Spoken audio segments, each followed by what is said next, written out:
So guys finally Boruto 2 blue overtake chapter 13 యొక్క official spoilers అయితే వచ్చేసాయి. ఈ చాప్టర్ లిటరల్లీ ఇన్సేన్. ఈ చాప్టర్ కి మీరు రెడీగా లేరు, ఎందుకంటే ఈ చాప్టర్ లో మనకి చాలా విషయాలు రివీల్ చేస్తారు. ఎగ్జాంపుల్ గా చెప్పాలంటే మన బోరుటో కాస్టింగ్ కోజిని ఎలా కలిసాడు, ఇంకా మన బోరుటోకి ఫ్యూచర్ లో జరిగేవి ఎలా తెలుస్తున్నాయి, వీటన్నిటికీ ఆన్సర్ మనకి ఈ చాప్టర్ లో దొరకబోతుంది. అంతెందుకు ఈ చాప్టర్ లో మనకి నరుటో ఉజుమాకి కూడా కనిపించాడు. సో ఈ చాప్టర్ చాలా అంటే చాలా ఇంట్రెస్టింగ్ గా ఉండబోతుంది. సో మీరైతే ఎండ్ వరకు చూడడం మర్చిపోమాకండి. ఇంకేం తెచ్చకుండా let's video. So previous chapter లో ఏం జరిగిందో మీ అందరికి తెలిసిందే. మన జూరా టైల్ బీచ్ బాంబ్ తో బోరుటో మీదకి అటాక్ చేస్తాడు, దాంతో మన బోరుటో పడిపోతాడు. సో ఈ చాప్టర్ కూడా ఇక్కడ నుంచి స్టార్ట్ అయ్యింది. ఈ చాప్టర్ స్టార్ట్ అయ్యింది మన జూరా నుంచి. ఇక్కడ మన జూరా బోరుటో వైపుకి చూస్తూ చెప్తూ ఉంటాడు, ఇది చాలా అన్ఫార్చునేట్లీ నువ్వు ఇలా పోతున్నావు బోరుటో ఒసుసుకి అని చెప్పి తను అంటాడు. ఒక రకంగా ఇక్కడ మన జూరా ఫేర్వెల్ ఇస్తూ ఉంటాడు, కానీ అప్పుడే అక్కడికి మన బగ్ వచ్చేస్తాడు. తను రాగానే చెప్తాడు, ఉప్స్ నేను నీకు అడ్డు రాలేదు కదా, అయినా ఆ రిచువల్ తిరిగి వచ్చేసింది బేస్ ఆన్ దట్ రీసెర్చ్ అని చెప్పి తను అంటాడు. ఇక్కడ తను ఏ రీసెర్చ్ గురించి మాట్లాడుతున్నాడో మనకి కన్ఫర్మేషన్ లేదు, కానీ మన బగ్ జూరాకి చెప్తాడు, నాకు తెలిసి జూరా ఈ బోరుటోకి ఎవరో ఇన్ఫర్మేషన్ ఇస్తున్నారు, వీడికి ఇంకొక ఎలైవ్ ఉన్నారని చెప్పి తను అంటాడు. ఆ మాట విని మన జూరా చెప్తాడు, అయితే వాళ్ళే వీడికి ఆ సోల్ టోన్ గురించి చెప్పుంటారని చెప్పి మన జూరా అంటాడు. ఆ మాట వినిన తర్వాత మన బగ్ చెప్తాడు, అయితే ఒక నిమిషం ఆగు, నీ చేతిలో ఉన్న థోన్ సోల్ ఎవరిది, ఆ బాస్టర్డ్ హిదారిదా, వాడు చనిపోయాడా అని చెప్పి తను అడుగుతాడు. ఇక్కడ మన జురా కూడా చెప్తాడు, అవును వాడైతే పోయాడు, ఇప్పుడు మళ్ళీ వాడిని రివైవ్ చేయాలి, ఈ పని కూడా మనకే పడింది, తొందరగా వెళ్లి చేద్దాం పదా, మన హైడౌట్ కి వెళ్దాం అని చెప్పి తను బక్కి అంటాడు. ఇంకా మన జురా బోరుటోకి చెప్తాడు, చూరు బోరుటో నువ్వు చాలా లక్కీయెస్ట్ పర్సన్ వి, ఈసారి నేను నిన్ను వదిలేస్తున్నాను, నాకు తెలిసి పైన దేవుడు కూడా నువ్వు బ్రతకాలని కోరుకుంటున్నాడేమో, బహుశా దీన్నేనేమో డివైన్ ఇంటర్వెన్షన్ అని అంటారని చెప్పి తను అక్కడి నుంచి వెళ్లిపోతాడు. పైగా ఈ ప్యానెల్ లో మీరు చూసుకోవచ్చు, మన బోరుటో యొక్క కళ్ళు కూడా మూసుకొని పోతున్నాయి. ఇంకప్పుడే తనకు ఒక ఫ్లాష్ బ్యాక్ గుర్తుకొచ్చింది. ఇక్కడ మన బోరుటో కొన్ని షినోబీస్ కి కనపడకుండా ఒక ప్లేస్ లో దాక్కుని ఉంటాడు. ఇంకప్పుడే ఎంకాల నుంచి ఒక చిన్న ఫ్రాగ్ వచ్చి చెప్పిద్ది, I finally found you Boruto అని చెప్పి తను అనిద్ది. అది వినిన వెంటనే మనోడు కూడా తిరిగి వెనకాలకి చూస్తాడు. చూస్తే అక్కడ ఒక చిన్న ఫ్రాగ్ ఉండిద్ది. ఇంకా ఫ్రాగ్ చెప్పిద్ది, ఇక్కడ మొత్తం 20 మెంబర్స్ నిన్ను సరౌండ్ చేశారు, నాకు తెలిసి ఇన్నోసెంట్ పీపుల్ ని చంపడం చాలా పెద్ద తప్పు, అందుకనే నీకు ఒక ఆప్షన్ ఇస్తున్నాను, వెంటనే నన్ను టచ్ చేయ, మనం వేరే ప్లేస్ కి వెళ్ళిపోదాం. ఒక రకంగా చెప్పాలంటే నువ్వు ఉన్న స్పాట్ లో కన్నా ఆ ప్లేస్ ఇంకా సేఫ్ గా ఉండిద్దని చెప్పి తను అంటాడు. అది వినిన తర్వాత మన బోరుటో కొంచెం భయపడి వెనక్కి వస్తాడు. ఇంకా తను చెప్తాడు, నువ్వు ఎవరు, నా నుంచి ఏం ఆశిస్తున్నావు అని చెప్పి తను అడుగుతాడు. ఇంకా ఫ్రాగ్ చెప్పిద్ది, అదేంటి అలా భయపడుతున్నావు, నీకు ఫ్రాగ్స్ అంటే భయమా? ఇక్కడ మన బోరుటో దగ్గర కూడా ఏ ఆప్షన్ లేదు కాబట్టి డామిట్ అని చెప్పి ఆ ఫ్రాగ్ ని పట్టుకుంటాడు. ఇంక వీళ్ళిద్దరు ఇక్కడ నుంచి టెలిపోర్ట్ అయిపోయి వేరే ప్లేస్ కి వెళ్తారు. అక్కడికి వెళ్ళిన వెంటనే మన బోరుటో చెప్తాడు, నేను ఎక్కడున్నా నన్ను ఎక్కడికి తీసుకొచ్చారని చెప్పి తను అంటాడు. ఇంకా ముందున్న వ్యక్తి చెప్తాడు, నువ్వు ఇప్పుడు land of win out side లో ఉన్నావు, ఇది ఓడోచిమారు యొక్క పాత హైడౌట్. పైగా ముందున్న వ్యక్తి కూడా ఎవరో కాదు, మన కాషింగ్ కోజి. తను బోరుటోకి చెప్తాడు అన్నమాట, నేను నా గెంజుసుని ఉపయోగించి ఈ ప్లేస్ ని ఎవ్వరికి కనపడకుండా చేశాను, ప్రస్తుతం ఇక్కడ మనం ఇద్దరం సేఫ్ గా ఉన్నామని చెప్పి తను అంటాడు. ఆ మాట వినిన తర్వాత మన బోరుటో కూడా కొంచెం కన్ఫ్యూజింగ్ లో ఉంటాడు, ఇక్కడ ఈ మంచి ఏం చేస్తున్నాడని. అప్పుడు మన కాషింగ్ కోచి చెప్తాడు, బై ద వే ఇందాక నువ్వు మాట్లాడిన ఫ్రాగ్ అదొక సైంటిఫిక్ నింజా టూల్, అది చూడ్డానికి చాలా రియలిస్టిక్ గా ఉన్నా అది ఒక నింజా టూల్ అని చెప్పి తను అంటాడు. ఆ మాట వినిన తర్వాత మన బోరుటో అడుగుతాడు అనమాట,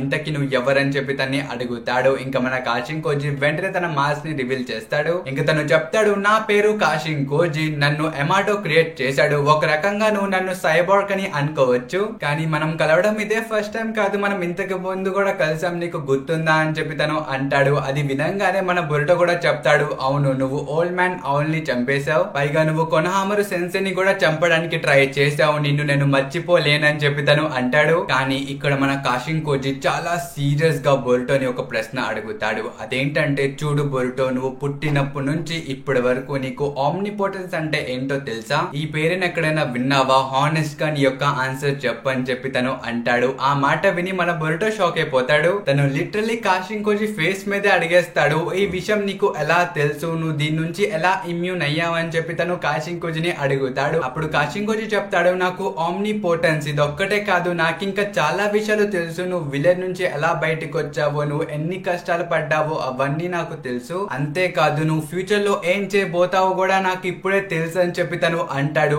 ఆ మాట వినిన తర్వాత మన బోరుటోతో పాటు బోరుటో కమ్యూనిటీ కూడా ఊగిపోయింది. ఎందుకంటే ఇక్కడ ప్రతి ఒక్కరు బోరుటోకి ఫ్యూచర్ ఫ్యూచర్ కనిపించిద్దేమో అని ఎక్స్పెక్ట్ చేశారు, కానీ మన కాషింగ్ కోచ్ కి కనిపించిద్దని చెప్పి ఇక్కడ ఎవ్వరు ఎక్స్పెక్ట్ చేయలేదు. Back to chapter. ఇక్కడ మన బొరుటో కూడా చెప్తాడు, అదేంటి ఇక్కడ ఏం మాట్లాడుతున్నావు, నేను ఫ్యూచర్ లో చేయబోయేది నీకెలా తెలుసు అని చెప్పి తను అడుగుతాడు. అప్పుడు కాషింగ్ కోచ్ చెప్తాడు, నన్ను క్రియేట్ చేసింది అమాడో. తను నన్ను ఎందుకు క్రియేట్ చేశాడంటే ఇషికిని చంపడానికి. ఒక రకంగా నా లైఫ్ యొక్క పర్పస్ ఇషికిని చంపడం. అందుకనే మన కాషింగ్ కోజీ ఇషికిని చంపడానికి వెళ్ళాడు. కానీ అక్కడికి వెళ్ళిన తర్వాత తనకి తెలిసింది ఏంటంటే ఆ ఇషికి చాలా అంటే చాలా స్ట్రాంగ్. అయినా తను కష్టపడి ఆ జిగెన్ లోపల నుంచి ఇషికిని బయటికి తీస్తాడు అనమాట. అంతటితో ఆ మిషన్ అయిపోయిందని చెప్పి తను పీస్ఫుల్ గా చనిపోవడానికి వెళ్తాడు. కానీ అప్పుడే తన కళ్ళ ముందుకి చాలా కొత్త కొత్త మొమెంటమ్స్ కనిపిస్తాయి అన్నమాట. కొత్త కొత్త సీన్స్ ను చూస్తాడు. అవి ఇప్పటి వరకు జరగలేదు. ఒక రకంగా తనకి ఫ్యూచర్ కనిపిస్తుంది. ఇక్కడ మన ఇషికి చనిపోవడం, ఏడా తన ఆమ్నిపోటెన్స్ ని యాక్టివేట్ చేయడం, మన బొరుటోని వాళ్ళందరూ వెలివేయడం, అది మొత్తం మన కాషింగ్ కోజీ ముందే చూసేశాడు. పైగా మన కాషింగ్ కోజీకి ఆ సింజుస్ ఉన్నారు కదా, వాళ్ళు వస్తారని కూడా తెలుసు. కానీ మన కాషింగ్ కోజీకి మొత్తం 5 సింజుస్ కనిపించే. దాని అర్థం ఏంటంటే మనకి ఇంకొక కొత్త సింజుని తొందరలోనే ఇంట్రడ్యూస్ చేయబోతున్నారు. పైగా ఈ సింజు ఎవరో కాదు, మన గారా యొక్క కొడుకు షింకి. ఇప్పుడు ఇది విని మీరు కంగారు పడిపోమాకండి, ఇంకా చాలా ఉంది. మనోడు ఇంకా చాలా రివీల్ చేస్తాడు. బై ద వే ఇంకా మన షింకి తొందరలోనే వాళ్ళ టీమ్ లో జాయిన్ అవ్వబోతున్నాడు. ఇప్పుడే అవ్వలేదు, ఫ్యూచర్ లో అవుతాడు. పైగా మన కాషింగ్ కోజీకి ఒక డివైన్ ట్రీ కూడా కనిపించింది అన్నమాట. అది తెలిసిన తర్వాత మనోడు డిసైడ్ అయిపోతాడు, లేదు నేను ఇప్పుడే చనిపోకూడదు, నా మిషన్ ఇంకా బాకీ ఉందని చెప్పి మళ్ళీ తను లెగుస్తాడు. ఇదే అన్నమాట తన హోల్ స్టోరీ. ఇది మొత్తం మన బొరుటోకి చెప్తాడు. ఇది వినిన తర్వాత మన బొరుటోకి ఒక డౌట్ వచ్చింది. తను ఏమంటాడంటే, ఇది మొత్తం నీకు ఎలా తెలుస్తుంది, ఈ యొక్క పవర్స్ నీ దగ్గర ముందు నుంచే ఉన్నాయా, లేకపోతే ఈ పవర్స్ నీకు ఎలా దొరికాయని చెప్పి తను అంటాడు. ఇంకా కాషింగ్ కోజీ చెప్తాడు, ఇవి నా పవర్స్ అయితే కాదు, ఇది సిబై ఒసుసుకి యొక్క పవర్స్ అని చెప్పి తను అంటాడు. ఆ మాట విని మన బొరుటో షాక్ అయిపోతాడు. తను చెప్తాడు, ఏంటి షిబాయ? ఇంకా కాషింగ్ కోజీ కంటిన్యూ చేసి చెప్తాడు, అవును షిబాయ్. ఈ షిబాయ్ అనేవాడు ఏన్షియంట్ గాడ్. ఒక రకంగా చెప్పాలంటే ఈ షిబాయ్ అన్ని జుస్సుస్ ని మాస్టర్ చేశాడు. తన దగ్గర అన్ని జుస్సుస్ యొక్క నాలెడ్జ్ ఉంది. పైగా తను ఆర్డినరీ బీయింగ్ అయితే కాదు, తను చాలా ప్లానెట్స్ ని డివైడ్ చేసి ఉంచాడు. అందుకనే తను ప్రతి ఒక్కరు గాడ్ అని అంటారు. కానీ ఆ అమాడో ఏం చేశాడంటే, ఆ గాడ్ షిబా యొక్క సెల్స్ తీసుకొచ్చి మమ్మల్ని క్రియేట్ చేసిండు. దాని వల్లే కారాలో ఉన్న కొంతమందికి ఈ గాడ్ యొక్క పవర్స్ ఉన్నాయి. దీని వల్లే మన కోడ్ కి షిబా యొక్క వైట్ కార్మా దొరికింది. మన డైమండ్ కి అయితే షిబా యొక్క రిఫ్లెక్షన్ దొరికింది. కానీ ఇవి మొత్తం గాడ్ దగ్గర ఉన్న చిన్న చిన్న పవర్స్. కానీ అతి పెద్ద పవర్ వచ్చేసి మన ఏడాకి దొరికింది. అదే ఆమ్నిపోటెన్స్. అది ఉపయోగించి మీరు ఎలాగో రియాలిటీని చేంజ్ చేయొచ్చు. పైగా మీరు ఎక్కడో ఉన్న మంచిని కూడా మీరు చూడగలరు. ఆ మంచి వేరే డైమెన్షన్ లో, వేరే యూనివర్స్ లో ఉన్నా సరే still you can see them. కానీ ఈ పవర్స్ అందరికి దొరకలేదు అన్నమాట. మన బోరో, డెల్టా, కాషింగ్ కోజీకి అయితే ఈ పవర్స్ ఏం దొరకలేదు. ఇక్కడ మన కాషింగ్ కోజీ కూడా ఈ పవర్స్ గురించి అంతగా ఎప్పుడు పట్టించుకోలేదు. కానీ ఏ రోజైతే తను చనిపోవడానికి వెళ్ళాడో అప్పుడు ఈ పవర్స్ తనకి అన్లాక్ అయ్యాయి. దీంతో మీరు ఫ్యూచర్ లో జరిగే ప్రతి ఒక్క అవుట్కమ్ ని మీరు ఇప్పుడు నుంచే చూడొచ్చు. ఒక రకంగా ఇది ఆసమ్ పవర్. దీన్ని మన కాషింగ్ కోజీ ప్రస్తుతం 10 డైరెక్షన్ అని చెప్పి పిలుస్తున్నాడు. దీని యొక్క పవర్ నేమ్ 10 డైరెక్షన్. పైగా దీని గురించి మన బొరుటోకి డీటెయిల్ గా ఎక్స్ప్లెయిన్ చేస్తాడు అన్నమాట. మన బొరుటోకి చెప్తాడు, చూడు బొరుటో, ఫ్యూచర్ అనేది ఒక స్ట్రైట్ లైన్ అయితే కాదు. ఇక్కడ ప్రెజెంట్ లో నువ్వు ఏ చాయిస్ అయితే ఎంచుకుంటావో దాన్ని బట్టి నీ ఫ్యూచర్ మారిపోయిద్ది. ఇది మారుతూనే ఉండిద్ది నీ చాయిస్ ని బట్టి. ఒక రకంగా ఇది ఫేట్స్ యొక్క బ్యాటిల్ రాయల్ అని చెప్పి తను అంటాడు. పైగా మన కాషింగ్ కోజీ పాస్ట్ లో జరగాల్సిన కొన్ని వర్స్ట్ ఫ్యూచరల్ అవుట్కమ్స్ కూడా చెప్తాడు. కానీ అవి ఏదో ఒక కారణాల వల్ల జరగలేకపోయాయి. అందులో ఫస్ట్ వచ్చేసి మన బ్యారియన్ మోడ్ లో ఉన్న నరుటో ఉజుమాకి చనిపోయాడు అన్నమాట. ఇషికి తన్ని చంపేస్తాడు చాలా దారుణంగా. దాని తర్వాత తను కవాకి బాడీలో మళ్ళీ రీకార్నేట్ అయ్యి ఈ ప్రపంచం మొత్తాన్ని నాశనం చేసేస్తాడు. మీరైతే భయపడమాకండి, ఇది జరగల. ఇది ఒక టైం లైన్. మన టైం లైన్ లో జరగాల్సింది కానీ ఇది జరగలేకపోయింది. అలాగే వేరే టైం లైన్ లో మన కవాకి నరుటో ఇంకా హినాటాని వేరే డైమెన్షన్ లో పంపించేస్తాడు. ఇది మొత్తం సిమిలర్ గానే జరిగిద్ది. కానీ దీని తర్వాత మన కవాకి ఇంకా బొరుటోకి పెద్ద ఆర్గ్యుమెంట్ జరిగిద్ది. అందులో మన కవాకి చాలా కోపం వచ్చి బొరుటోని చంపేస్తాడు. దాని తర్వాత కోడ్ వచ్చి మన కవాకిని చంపేస్తాడు. పైగా తను వెళ్లి 10 టైల్స్ కి వీళ్ళిద్దరు బాడీలు ఇచ్చేస్తాడు. ఇంకా 10 టైల్స్ కూడా ఇవాల్వ్ అయిపోయింది. ఒక చక్ర ఫ్రూట్ వచ్చింది. దాంతో ఈ ప్లానెట్ కూడా డిస్ట్రాయ్ అయిపోయింది. బై ద వే ఈ టైమ్ లైన్ లో మన శారదా కూడా చనిపోయేది అనమాట. తన్ని మన కోడ్ చంపేస్తాడు. ఇది కూడా అయ్యేది కానీ జరగలేదు. సో ఇది మొత్తం వినిన తర్వాత మన బొరుటో రియాక్షన్ కూడా కొంచెం డిఫరెంట్ గానే ఉండింది. తను చెప్తాడు, నువ్వు చెప్పిన సోది మొత్తం బానే ఉంది, ఇది మొత్తం వేస్ట్ క్రాప్ అని నేను అనుకోను. కానీ నువ్వు ఇన్ని డిఫరెంట్ రియాలిటీస్ చూసావు కదా, కానీ దీని వల్ల ఏం ప్రయోజనం ఉందని చెప్పి తను అడుగుతాడు. అప్పుడు మన కాశింకోజీ చెప్తాడు, దీని వల్ల చాలా ప్రయోజనాలు ఉన్నాయి. ఒక రకంగా చెప్పాలంటే ఇందాక షినోబీస్ నిన్ను చుట్టుముట్టేశారు, కానీ నేనుండగా ఈసారి నీకు అలా జరగదు. ఎందుకంటే నాకు ఫ్యూచర్ ముందే తెలిసిపోయింది కాబట్టి నేను నీకు ఒక పర్ఫెక్ట్ వే చెప్తా.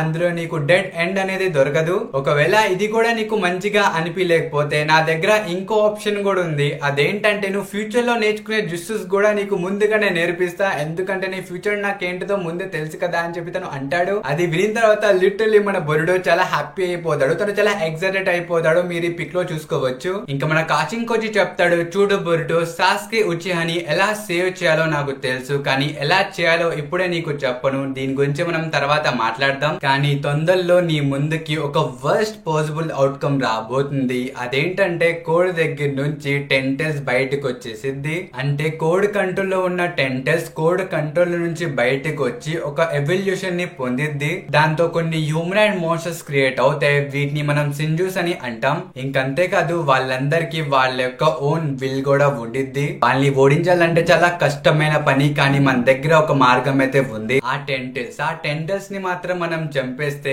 ఈ సింజూస్ అన్ని పోతాయి. కానీ ఆ సింజూస్ అన్నిటికీ ఒక లీడర్ అయితే ఉన్నాడు, తనే జూరా. నువ్వు చనిపోయేది కూడా తన చేతుల్లోనే బొరుటో అని చెప్పి తను అంటాడు. లిటరల్లీ ఇక్కడ మన కాశింకోజీ మన బొరుటో ఎవరి చేతిలో చనిపోతాడో వాళ్ళ పేరు కూడా చెప్పేశాడు. కానీ ఇది నిజంగా జరిగిద్దా లేదా దీని గురించి మనం వీడియో లాస్ట్ లో మాట్లాడదాం. కానీ ఇంతటితో ఈ ఫ్లాష్ బ్యాక్ అయిపోయింది. ఇక్కడ చూసుకుంటే హిమవరి లెగిసిన వెంటనే వచ్చి శారదాని హీల్ చేసిద్ది అనమాట. ఇంకా తను బొరుటోని కూడా హీల్ చేయడానికి వచ్చింది, కానీ మన కవాకి ఆపేస్తాడు. పైగా తను చెప్తాడు, హిమవరి నువ్వు తన్ని కాపాడాలంటే నువ్వు సేవ్ చేయొచ్చు, కానీ దానికన్నా ముందు కొనహామరు సెన్సే మీరు చేయాల్సిన పని ఒకటి ఉందని చెప్పి తను అంటాడు. ఇంక దాని తర్వాత మన కొనహామరు సెన్సే వచ్చి బొరుటోని సంకెళ్ళేసి తన్ని అండర్ కస్టడీలో తీసుకుంటాడు. ఇంకా మన కవాకి కూడా ఇక్కడ బొరుటో బాడీ మొత్తం సెర్చ్ చేసి కాశింకోజీ యొక్క ఫ్రాగ్ కూడా బయటికి తీసి దాన్ని డిస్ట్రాయ్ చేసేస్తాడు. మన కవాకి కూడా తెలిసిపోయింది మన బొరుటో వెంకల ఉండి హెల్ప్ చేస్తుంది ఎవరో కాదు మన కాశింకోజీ అని. ఇంకా దీని తర్వాత సీన్ షిఫ్ట్ చేసి మనకి జూరా ఒక హైడౌట్ దగ్గరికి తీసుకుని వెళ్తారు. తను ఇప్పుడే మన హిడాడిని రివైవ్ చేసేస్తాడు అనమాట. ఇక్కడ మన హిడాడి కూడా వచ్చేస్తాడు. పైగా మీరు ఇక్కడ చూసుకోవచ్చు మన మాస్టర్ దగ్గర కూడా ఒక థోన్ సోల్ అయితే ఉంది. అది ఎవరిదో మనకి తెలియదు, కానీ తను అది యూజ్ చేయడానికి వెళ్ళిద్ది. ఒకవేళ అయితే అది మన షింకి యొక్క సోల్ థోన్ అయి ఉండిద్ది. మన కాశింకోజీ యొక్క ప్రిడిక్షన్ లో ఆల్రెడీ మనం చూసాం. తను చూసిన ఫ్యూచర్ లో తను ఉన్నాడు కాబట్టి ఉంటేది తనే అయి ఉంటాడు. బై ద వే నాకు కన్ఫర్మ్ గా తెలియదు, ఇది జస్ట్ నా థియరీ. కానీ ఇంతటితో ఈ చాప్టర్ అయితే అయిపోయింది. ఇంతకీ ఇప్పుడు మన మెయిన్ థింగ్ వచ్చేసి మన బొరుటో జూరా చేతిలో చనిపోతాడని చెప్పి మన కాశింకోజీ చెప్పాడు. ఇక్కడ చూసుకుంటే సేమ్ అలాగే జరుగుతుంది. ఇప్పుడు మన బొరుటో బెలుగుతాడా అంటే ఒక ఛాన్స్ అయితే ఉంది. ఎలా అంటే ఇప్పుడు మన హిమవారి దగ్గర నైంటెల్స్ ఉంది, పైగా తన దగ్గర హీలింగ్ అబిలిటీస్ కూడా ఉన్నాయి. సో హీల్ చేస్తే మన బొరుటోని తనే కాపాడాలి, లేకపోతే ఇదే మన బొరుటోకి అండ్ ఆబ్వియస్లీ తను మెయిన్ క్యారెక్టర్ కాబట్టి ఇప్పుడే చనిపోడు. తను చనిపోతే లాస్ట్ కి పోతాడేమో గానీ ఇప్పుడు మాత్రం చనిపోడు. సో దీని గురించి మీరేమనుకుంటున్నారో కామెంట్ లో చెప్పండి. ఇంకా మెయిన్ చాప్టర్ వస్తే దాని రివ్యూ కూడా వచ్చింది. సో ఈ వీడియో అయితే ఇంతవరకు గైస్. ఐ హోప్ ఈ వీడియో నచ్చితే మన ఛానల్ సబ్స్క్రైబ్ కూడా మర్చిపోకండి. సో మనం కద్దాం నెక్స్ట్ వీడియోలో. Until then bye by.